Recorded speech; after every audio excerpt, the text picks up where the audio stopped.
আরেকবার আমন্ত্রণ ৭১ জার্নালে এবং এবার যে আলোচনা সে আলোচনায় আমাদের সাথে যুক্ত আছেন এখন আহমেদ হোসেন এমপি, সাংগঠনিক সম্পাদক বাংলাদেশ আওয়ামী লীগ, এবং আরও যুক্ত করে নিচ্ছে এই মুহূর্তে আমাদের সাথে সাইফুল হক, সাধারণ সম্পাদক বিপ্লবী ওয়ার্কার্স পার্টি ও গণতন্ত্র মঞ্চের কেন্দ্রীয় নেতা। আপনাদেরকে স্বাগত জানাচ্ছি। রাজনীতির আলোচনায় প্রতিবেদন আছে, প্রতিবেদনটি দেখব। লীগের কেন্দ্রীয় কার্যালয়ে নেতাকর্মীদের সাথে বৈঠকে বসে দলটির শীর্ষ নেতারা। বৈঠক শেষে দলের সাধারণ সম্পাদক ওবায়দুল কাদের বলেন, উপজেলা নির্বাচন নিয়ে ষড়যন্ত্র আছে। এই নির্বাচনে ভোটারদের উপস্থিতি ভালো না হলেও সন্তোষজনক বলে মন্তব্য করেন তিনি। উপজেলা নির্বাচন ঘিরে ষড়যন্ত্র আছে, সতর্ক থাকতে হবে। বিএনপি আবারও দেশে আন্দোলনের নামে সন্ত্রাস সৃষ্টির পায়তারা করছে। ওবায়দুল কাদের বলেন, বিএনপির ভোট বর্জনের ডাককে তাদের নেতারাই বৃদ্ধাঙ্গুলি দেখিয়েছেন। তাদের দলের কেউ কাউকে মানে না। আসলে বিএনপির রাজনৈতিক সিদ্ধান্ত এখন উদ্ভট গাল গল্পে পরিণত হয়েছে। দলে কেউ কারো কথা শোনে না, কেউ কাউকে মানে না। পরাজয়ের ভয়ে বিএনপি নির্বাচন বয়কট করেছে দাবি করে কাদের বলেন, জনগণের ইচ্ছায় আওয়ামী লীগ ক্ষমতায় এসেছে, কোনো বিদেশি রাষ্ট্রের মদতে নয়। ইলেকশনের সময় আমেরিকা যে ভূমিকাটা নিয়েছিল, আরো কোনো দেশ, ভারত কিন্তু তখন একটা কথা বলে, একেবারেই নিরপেক্ষ ভূমিকা ভারত পালন করেছে এবং আমাদের ভোটাররা ভোট দিয়েছে। আমাদের দেশের জনগণের ইচ্ছা, কোনো বিদেশি শক্তির ইচ্ছা নেই। দেশের দ্রব্যমূল্যের প্রসঙ্গ টেনে আওয়ামী লীগের এই নেতা বলেন, দ্রব্যমূল্য নিয়ন্ত্রণের চেষ্টা করছে সরকার, সফলতা আসবেই। তখন কি ভারত আমাদের ক্ষমতা বসিয়েছিল? নয়ন আদিত্য, ৭১, ঢাকা।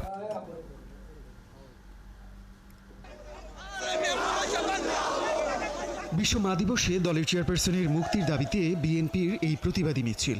এবারের মা দিবসে দলটির স্লোগান, সংকটে মা ও মাটি। বিকেলে নয়াপল্টন দলীয় কার্যালয় থেকে মিছিলটি শুরু হয়। বিএনপির ঢাকা মহানগর দক্ষিণ ও বিভিন্ন অঙ্গ ও সহযোগী সংগঠনের নেতাকর্মীরা এতে অংশ নেন। কড়া পুলিশি প্রহরায় কাকরাইল ও ফকিরাপুল ঘুরে আবারও নয়াপল্টনে গিয়ে শেষ হয় মিছিলটি। এর আগে সমাবেশে বিএনপি নেতারা অভিযোগ করেন, মিথ্যা মামলায় দলের চেয়ারপারসন বেগম খালেদা জিয়াকে বিনা চিকিৎসায় কারাবন্দী করে রাখা হয়েছে। আওয়ামী লীগ সাধারণ সম্পাদকের বক্তব্যের জবাব দিতে গিয়ে গয়েশ্বরচন্দ্র রায় দাবি করেন, আওয়ামী লীগ ভারতের রিমোট কন্ট্রোলে চলে। রিমোট কন্ট্রোলটা কার হাতে? দেশনেত্রী বেগম খালেদা জিয়ার হাতে, নয়তোবা ভারপ্রাপ্ত চেয়ারম্যান যিনি আন্দোলনের নেতৃত্ব দিচ্ছেন তারেক রহমানের হাতে। আপনাদের রিমোট কন্ট্রোলটা কোথায়? আপনার রিমোট কন্ট্রোলটা কোথায়? আপনার সরকারের রিমোট কন্ট্রোলটা কার হাতে? মোদির হাতে, না অজিত দুবালের হাতে, না রয়্যাল চিফের হাতে? প্রথম ধাপের উপজেলা নির্বাচনের সমালোচনা করে বিএনপি নেতারা বলেন, বিএনপির আহ্বানে দেশবাসী সাড়া দিয়েছে বলেই ভোটার উপস্থিতি কম ছিল। দামি নির্বাচন হচ্ছে, এই নির্বাচনের ব্যাপারে আমাদের কথা বলার নয়, আমরা এটা বর্জন করেছি। এটা ফালতু নির্বাচন, জনগণ কেউ যায়নি। বিএনপি যে বর্জন করেছে এইটা জনগণ সমর্থন দিয়েছে। সমাবেশ থেকে বেগম খালেদা জিয়া সহ দলের কারাবন্দী নেতাকর্মীদের মুক্তি দাবি করেন বিএনপি নেতারা।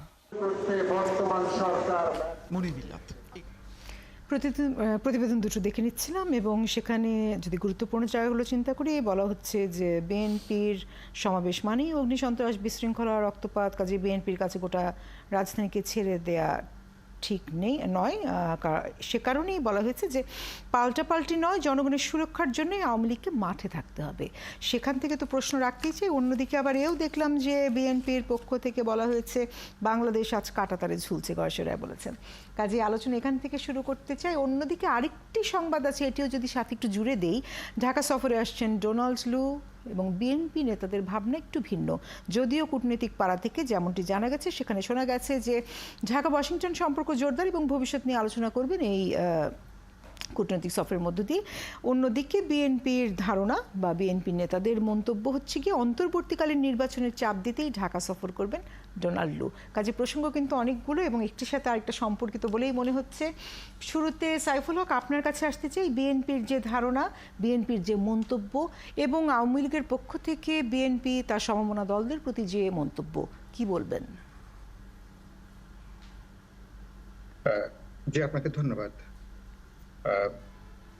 আমাদের এখানে ডোনাল্ড লু তিনি তো আগেও এসেছিলেন এবং তিনি আগেও এসেও তিনি আমাদের এখানে রাজনীতির নানা পক্ষের সাথে তিনি মত বিনিময় করেছেন, আলাপ আলোচনা করেছেন।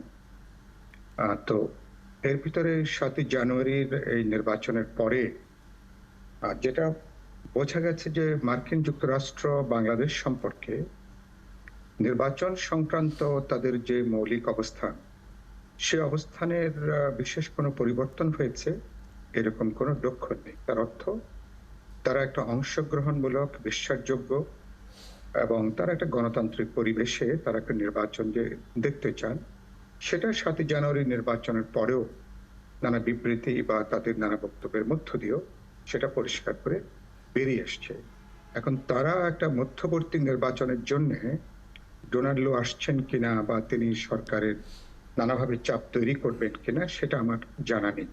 কিন্তু এটা আমি নিশ্চয়ই রাজনীতির ছাত্র হিসেবে এটা বলতে পারি যে বাংলাদেশের সরকার, যেটাকে আমরা ডামি নির্বাচন বলি না কেন, যেভাবে সরকার ক্ষমতায় থাকুক না কেন, এই সরকারের সাথে মার্কিন যুক্তরাষ্ট্র তাদের যে বহুপাক্ষিক যে সম্পর্ক, সেই সম্পর্কটা আমার ধারণা যে প্রধান একটা আলোচনার বিষয় হিসাবে থাকবে এবং এর মধ্যে ইন্দো প্যাসিফিকে তাদের যেটা স্ট্র্যাটেজিক ইউনিটির যে উদ্যোগের সাথে বাংলাদেশকে খানিকটা যুক্ত করা যায় কিনা, যেটা তাদের পুরনো একটা এজেন্ডা। সুতরাং সেই এজেন্ডা নিয়েও তিনি হয়তোবা কথা বলতে পারেন। আর সেই সাথে বাংলাদেশের মানুষ সত্যি সত্যি যারা বিশ্বাসযোগ্য নির্বাচন চায়, তারা যেটা ক্রেডিবল ইলেকশন দেখতে চায়, তো সেটা তারা তাদের ডিপ্লোম্যাটিক নর্মসের জায়গা থেকে হয়তো প্রাসঙ্গিকভাবে সে সমস্ত কথাবার্তা আসতে পারে। সুতরাং এটা তাদের দ্বিপাক্ষিক আলাপ আলোচনা করার পরে তারপরে হয়তো পুরো বিষয়টাকে বোঝা যাবে। আর আপনি দ্বিতীয় প্রশ্ন আমাকে যেটা বললেন যে সরকারি দল, তারা যেটা বললেন, আপনি আমাকে সেকেন্ড প্রশ্ন যেটা বললেন, সেকেন্ড প্রশ্নে মূলত বলার চেষ্টা করছিলাম যে বিএনপি এবং বিএনপি সমমনা যে দলগুলো আছে তাদের পাল্টাপাল্টি নয়, কিন্তু তাদের কাছে যেহেতু রাজধানী দেশ নিরাপদ নয়, কাজেই আওয়ামী লীগ মাঠে থাকবে। হ্যাঁ, আমি তো সেটা মনে করি যে আওয়ামী লীগ যে আমি এখন ঢাকার বাইরে, কিন্তু আমি ঢাকার বাইরে থেকে দেখলাম একটু আগেই, আপনার সাথে যুক্ত হওয়ার আগে দেখলাম যে ঢাকাকে অরক্ষিত রেখে আওয়ামী লীগ নিশ্চয়ই তারা সেটা রাখবেন না। সুতরাং তারা যদিও জননিরাপত্তার কথাটা তারা বলছেন, কিন্তু বাস্তবে আমি আগেও যেটা মনে করেছি একটা অজানা একটা আশঙ্কা, অজানা একটা ভয় বিএনপি বা বিরোধী দলের কর্মসূচি নিয়ে, এটা বরাবরই আমরা আওয়ামী লীগের মধ্যে এটা আমরা লক্ষ্য করেছি। আমি ফিরবো সাইফুল হক, আমি একটু দ্রুততার সাথে যেতে চাই কারণ আমি আরেকবার ফিরতে চাই আপনাদের কাছে। আহমেদ হোসেন, আপনার কাছে চলে আসি। অজানা ভয়ের মধ্যে ভুগছেন কিনা? অজানা ভয়? আওয়ামী লীগ কি ভয়ের পার্টি? আওয়ামী লীগ জীবন দেওয়ার পার্টি। বিএনপি তো আমাদের জীবন নিয়েছে এবং বিএনপির নেতা কুনি মুস্তাক, জিয়া রহমান তারা বঙ্গবন্ধুকে হত্যা করেই ক্ষমতায় এসেছে। আর বিএনপির জন্ম হচ্ছে খুন থেকে, হত্যা থেকে। যে খুনের পার্টিকে যেখানে আমরা ভয় পাইনি, 21 বছর স্ট্রাগল করেছি, করে লড়াই করে জীবন দিয়ে ডেমোক্রেসিকে রিভাইভ করেছি, ফিরিয়ে এনেছেন আজকের প্রধানমন্ত্রী জননেত্রী শেখ হাসিনার নেতৃত্বে। তারপর মাঠের কর্মী ছিলাম, মাঠ থেকে উঠে আসছি, আমরা মৃত্যুর মিছিল থেকে উঠে আসছি।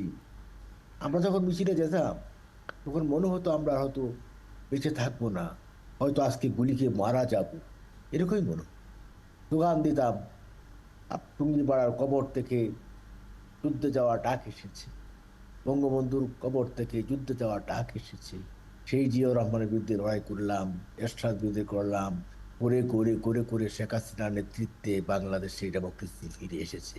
আর ফিরে এসেছে বলেই তো আজকে বাংলাদেশের ডেমোক্রেসি আছে। আর ছোটবেলায় পড়তাম, পরেও পড়েছি, আপনিও পড়েছেন, time and tide wait for none, সময় এবং নদীর স্রোত কারো জন্য অপেক্ষা করে। সাইফুল ভাই বসে আছেন, সময় যে চলে গেছে, নদীর স্রোত যে চলে গেছে, বসে বসে দেখছেন, তবু তিনি ওখানেও দাঁড়িয়ে কথা বলছেন। নির্বাচনের আগে যে কথা বলছেন এখন তাই বলছেন। সাইফুল ভাই ছিলেন সাম্রাজ্যবাদ বিরোধী নেতা, একসময় স্লোগান দিতেন মার্কিন সাম্রাজ্যবাদ ধ্বংস হোক, নিপাত যাক। আর সেই সাইফুল ভাই বাম নেতা হয়ে এখন ডোনাল্ড লুর জন্য আমরা সে স্লোগান এখনো দিচ্ছি, তা দিচ্ছেন। স্লোগান এখনো আপনি দিচ্ছি। এখন হয়ে গেছেন বিএনপির স্পোক্সম্যান। বিএনপির স্পোক্সম্যান হওয়া তো বাম রাজনীতির মুদ্রা কথা নয়। সাইফুল ভাই, আপনাকে খুব ভালোবাসি, আপনি একজন সজ্জন মানুষ, মেধাবী মানুষ। আপনার মতো সোনার সন্তান, সোনার মানুষ যদি বাংলাদেশের রাজনীতি চলার পথে গণতন্ত্রের পথে ফিরে আসে, গণতন্ত্র আরো সুন্দর হবে, সমৃদ্ধ হবে। আর বিএনপির যদি রিমোট কন্ট্রোল হয় আপনার পার্টি, তাহলে আপনার পার্টি কিন্তু বিএনপিরই অঙ্গ সংগঠন হয়ে যাবে। আচ্ছা, আমি আপনাকে পার্সোনালি আক্রমণ করছি না, আপনার আমাকে আদারওয়াইজ দিবেন না, আমাকে মাইন্ড করবেন না। তবে একটা কথা বলে রাখি, it is our beloved leader Sheikh Hasina, prime minister of Bangladesh, যিনি কারো কাছে মাথা নত করেন না। উইদাউট পিপুলের সাথেই একমাত্র তার সাথে বোঝাপড়া হয়। পিপুলের কাছে তিনি যান, জনগণ হচ্ছে তার প্রভু। তিনি বারবার বলেছেন, আমার প্রভু হচ্ছে পিপুল, পিপুল যদি আমার সাথে থাকে, I must do that is জি ডান। জি আহমেদ হোসেন, আমি অবশ্যই ফিরবো আপনার কাছে, যেহেতু একটু দ্রুততার সাথে যাচ্ছি। চলে আসবো সাইফুল ইসলাম আপনার কাছে, নিশ্চয়ই প্রশ্ন রাখবেন। অন্যদিকে এটি একটু আপনার কাছে জানতে চাই, রোনাল্ডোর যে আগমন, সেই আগমনকে কূটনৈতিক অঙ্গনে যেভাবে দেখা হচ্ছে, আপনারা সাংবাদিকতার দৃষ্টি থেকে কিভাবে দেখার চেষ্টাটি করছেন, বা কোন লেন্স আসলে দেখবো আমরা? ধন্যবাদ। একটা হলো যে রাজনীতিবিদরা তাদের এজেন্ডার সাথে, তাদের দাবি দেওয়ার সাথে অনেক কিছুকে মিলিয়ে কথা বলেন। তো তাদের মতো করে বলতে গেলে তো আমাদের তাদের মতো হবে না। সাংবাদিকতা হবে না। দ্বিপাক্ষিক যে কোনো কূটনৈতিক সফর হতেই থাকবে, এটা খুবই স্বাভাবিক একটি প্রক্রিয়া। এই কয়েকদিন আগে ভারতের পররাষ্ট্র সচিব এসেছেন, তিনি বৈঠক করে গেছেন। তাদের দুই দেশের মধ্যে অনেক এজেন্ডা ছিল, সেটা হবে। ডোনাল্ড লু আমেরিকার যেই লেভেলের কর্মকর্তা, যেই লেভেলের বলছি সহকারী পররাষ্ট্র, মানে আমাদের সহকারী সচিব লেভেলের যে কর্মকর্তা, তার সফর নিয়ে বিএনপি এবং বিএনপির সমমনা দলগুলোর মধ্যে যেরকম উল্লাস দেখা যায়, এটা আমাদের রাজনৈতিক দন্যতা বলবো নাকি, কারণ যারা নেতৃত্বে আছেন তাদেরকে তো আমরা বিজ্ঞ প্রাজ্ঞ রাজনীতিবিদ হিসেবেই জানি এবং মানতে চাই। তারা তো দেশটা কখনো চালিয়েছেন, আবার কখনো চালাবেন।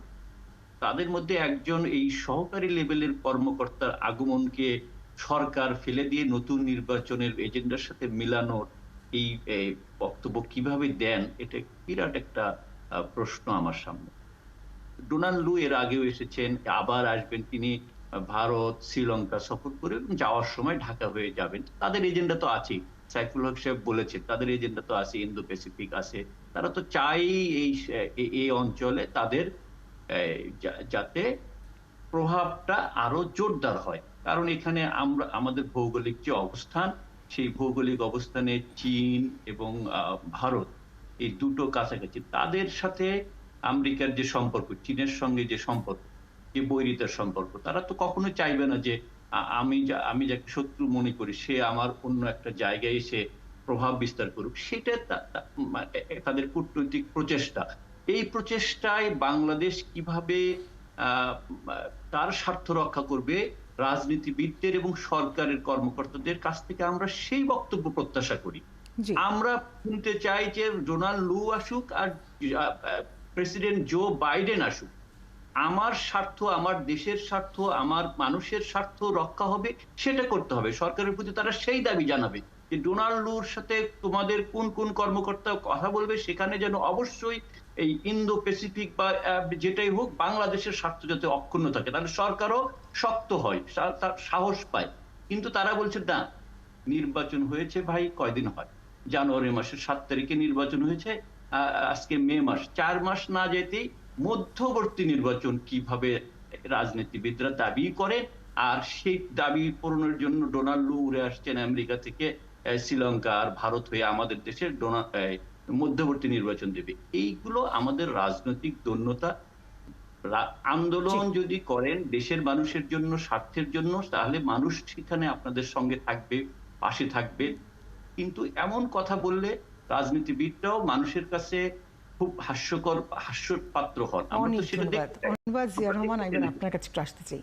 স্বাভাবিক সফর হিসেবে দেখেন, কূটনৈতিক সফর হিসেবে দেখেন, এবং সেখানে বাংলাদেশের স্বার্থ যাতে রক্ষিত হয় সেই কথা বলতে শুনলে পরে আমাদের ভালো লাগে। জি, জিয়া রহমান। জি, আসলে বক্তব্য তো মোটামুটি সবারই একই রকম উঠে এসছে। আমিও মনে করি যে ডোনাল্ড লো মার্কিন যুক্তরাষ্ট্রের অবস্থান পুরোপুরি হয়তো পরিবর্তন হয়নি, কিন্তু যেহেতু তারা তাদের মতো করে নির্বাচনের রেজাল্ট আনতে পারেনি, তারপরই বলতে যে বাস্তবতা, সেই বাস্তবতা কিন্তু তারা মেনে নিয়েছে। সেই বাস্তবতাকে যদি তারা মেনে না নেয়, তাহলে এখানে তাদের অবস্থান আরো নড়বড় হয়ে যাবে, বা এখানে তার অবস্থান সংহত করা, প্রভাব বাড়ানোর যে সুযোগটুকু আছে সেটিও হাতছাড়া হবে। সুতরাং আমি মনে করি না যে মার্কিন যুক্তরাষ্ট্র এখন এই মুহূর্তে মধ্যবর্তী নির্বাচন কিংবা এই আওয়ামী লীগ সরকারের বিরুদ্ধে শক্ত কোনো অবস্থান নেবে। আরেকটি বিষয় হচ্ছে যে মার্কিন যুক্তরাষ্ট্র খুব বোকা কেউ না, তারা কোনো অসুস্থ বা দুর্বল ঘোড়ার উপর বাজি ধরবে না। বিএনপি আসলে একটা দুর্বল ঘোড়া, এটি আমরা গত নির্বাচনে প্রমাণ পেয়েছি। কারণ তারা যেভাবে জনসম্পৃক্ততার মাধ্যমে একটি গণ আন্দোলন গড়ে তুলতে পারত, এবং তখনকার সময় পর্যন্ত আমরা দেখেছি পশ্চিমারা কিন্তু এক ধরনের অংশগ্রহণমূলক নির্বাচন চেয়েছিল, এক ধরনের পেট্রোনাইজ ছিল বিএনপি সহ অন্যদের প্রতি। তারা কিন্তু সেই সুযোগটিও কাজে লাগাতে পারেনি। তো একটা অনুকূল পরিবেশ দেওয়ার পরেও যারা সেই সুযোগ কাজে লাগাতে পারেনি, তাদেরকে নিয়ে আরো বাজি ধরবে, সময় নষ্ট করবে, এই কাজটুকু আর যাই হোক যুক্তরাষ্ট্রে করার কথা না। তারপরেও আলোচনায় মধ্যবর্তী নির্বাচন না হোক, অংশগ্রহণমূলক নির্বাচন এবং আদার্স কিছু ইস্যু আসতে পারে, সেটি হচ্ছে শুধুমাত্র চাপে রাখার জন্য। চাপে রাখা একটা হলো যে ইন্দো প্যাসিফিক যে ইস্যুটা এসেছে সেটি একটি ইস্যু। কিছুদিন আগে আমাদের প্রধানমন্ত্রী বলেছেন যে আমরা রাশিয়ার কাছে অনুরোধ জানাবো আরো একটি পারমাণবিক ইউনিট করার জন্য, বিদ্যুতের ইউনিট করার জন্য রূপপুরে। তার মানে কি? তার মানে হচ্ছে রাশিয়া এবং চীনের সাথে কিন্তু আমাদের সম্পর্ক আগে অনিবিড় ছিল, নির্বাচনের পরবর্তী সময় কিন্তু একই অবস্থা নিবিড় আছে, আগামী দিনে আরো নিবিড় হতে পারে। এমন একটি অবস্থার মধ্যে কিন্তু মার্কিন যুক্তরাষ্ট্র সবসময় এক ধরনের অস্বস্তি বোধ করে, তার জায়গাটা নড়বড় হয়ে গেল কিনা।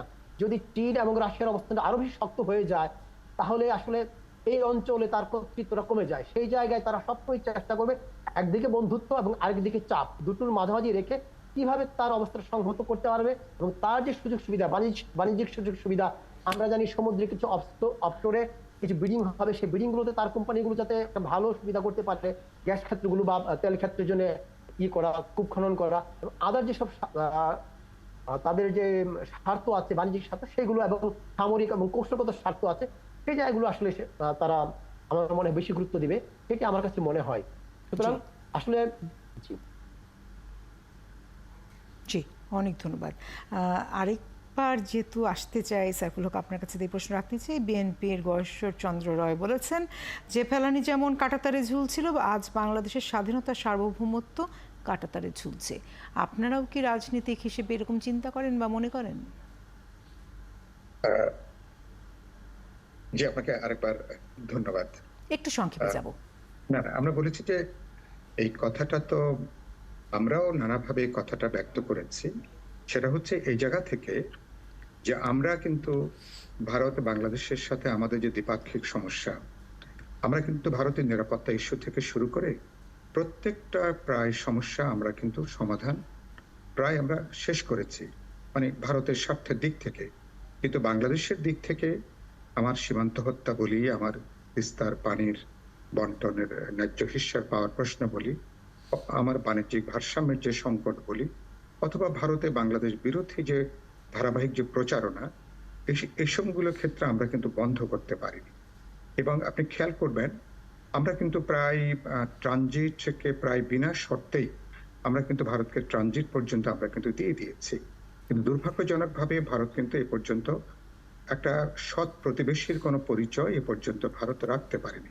সমস্যাটা আরো তৈরি হয়েছিল কোথায়? যদিও আজকে সরকারি দলের সাধারণ সম্পাদক আজকে একটু ভিন্ন কথা বললেন। আমি আজকে রংপুর থেকে যেটা একটু আগে যেটা শুনছিলাম ওনার কথাটা, কিন্তু এর আগে বললেন যে ভারত নীরব ছিল। এর আগে তিনি প্রায় ধারাবাহিকভাবে বলে আসছিলেন যে ভারত ছিল বলেই 7 তারিখে তারা নির্বাচন করতে পেরেছেন এবং আরেকবার তারা সরকার গঠন করতে পেরেছেন।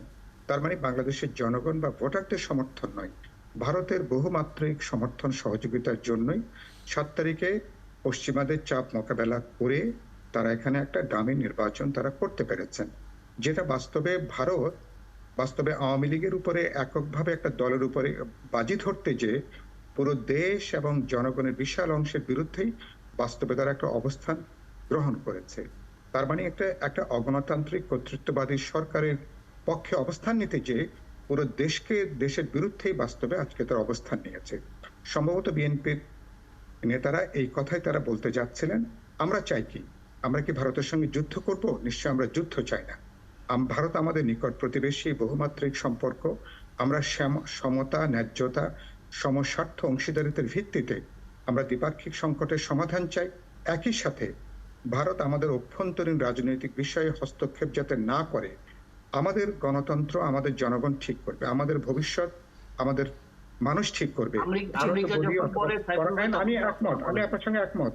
মার্কিন যুক্তরাষ্ট্র সহ কোন সাম্রাজ্যবাদী, কোন আধিপত্যবাদী দেশ আমাদের অভ্যন্তরীণ রাজনীতির ক্ষেত্রে আর কোন হস্তক্ষেপ নিশ্চয়ই আমরা দেখতে চাই না। আমাকে শেষ করতে হবে আলোচনা। আমাদের পার্টি দিক থেকে, গণতন্ত্র মঞ্চের দিক থেকে কথাটা আমরা খুব পরিষ্কার করে বলেছি। জি জি, অনেক ধন্যবাদ। আমাকে শেষ করতে হবে। আমি চলে আসতে চাই আহমেদ হোসেন আপনার কাছে, এবং সেক্ষেত্রে যে প্রসঙ্গটি তুলে আনলো যে ভারত সৎ প্রতিবেশীরা আচরণ করেনি, আমরা অনেক দিয়েছি কিন্তু তাদের পক্ষ থেকে আসলে সেরকম নেই, সেখানে আহমেদ হোসেন কি বলবেন? আসলে কি সেরকম? আর আমাদের গণতন্ত্র কি অন্য কারোর হাতে? আমাদের ডেমোক্রেসি আমার দেশের জনগণের কাছে, আমাদের কাছে। ডেমোক্রেসি কোনো দেশ থেকে ইম্পোর্ট করা যায়। আমাদের ডেমোক্রেসি আমরা অর্জন করেছি ৭১-এর মুক্তিযুদ্ধের মধ্য দিয়ে। ৭৫ সালে বঙ্গবন্ধু হত্যার পরে আবার ডেমোক্রেসি কিল হয়ে গিয়েছে। আবার সেই ডেমোক্রেসিকে আমরা রক্ত দিয়ে আবার ফিরিয়ে এনেছি শেখ হাসিনার নেতৃত্বে, এবং আমরাই ডেমোক্রেসিকে লালন পালন। আমার ডেমোক্রেসি কোনো দেশ থেকে আসেনি। ভারত আমাদের পরীক্ষিত বন্ধু, ৭১-এ যুদ্ধে তা প্রমাণ মিলেছে। আর অ্যান্টি ইন্ডিয়ান প্রপাগান্ডা করা হচ্ছে বিএনপির অন্তরাত্মা, জামাতের অন্তরাত্মা। আপনি দেখবেন পাকিস্তানের সবসময় শুরু হচ্ছে অ্যান্টি ইন্ডিয়ান কথা বলা। অ্যান্টি ইন্ডিয়ান কথা না বললে পাকিস্তানিদের ভাত হজম হয় না। তেমনিভাবে বাংলাদেশে বিএনপি এবং জামাত অ্যান্টি ইন্ডিয়ান কথা না বললে তাদের মনে সুখ আসে না। এই সুখ আর পাকিস্তানি সুখ একই সূত্রে গাঁথা। তার সাথে মিলিত হলো আপনার বাম রাজনীতির কিছু কিছু সংগঠন, তারাও যুক্ত হলো। যেটা প্রধানমন্ত্রী বলেছেন, অতি বাম অতি ডান্ডা মিলে গেছে আমাদের উৎখাত করার জন্য। তাও কি সম্ভব? অসম্ভব। কাজেই এত কিছু স্বপ্ন দেখা ঠিক নয়। দুঃস্বপ্ন দেখেন, দুঃস্বপ্ন দেখে দেখে স্বপ্নের কাছাকাছিও আসতে পারবেন। কোথায় চলে গেলে? এটা কি মামার বাড়ির আবদার? মধ্যবর্তী নির্বাচন, কত কষ্ট করে নির্বাচন করলাম, টাকা গেল, পয়সা গেল, শ্রম গেল, ঘাম গেল, ত্যাগ গেল, আবার আপনাদেরকে পাওয়ারে আনার জন্য মধ্যবর্তী নির্বাচন দেব? হায় রে সোনার চাঁদ পিতলা গগু দেখেছেন, গগু দেখেছেন, কিন্তু কিছুই বুঝলেন না। আমার মনে হয় আলোচনা আমরা শেষ করতে পারি, যেহেতু আজকে আসলে এই আলোচনা শেষ করা দরকার। আরেকটি বিষয় নিয়ে আমরা কথা বলতে চাই। আহমেদ হোসেন এমপি এবং সাইফুল হক, আপনাদের কাছে ধন্যবাদ, কৃতজ্ঞতা।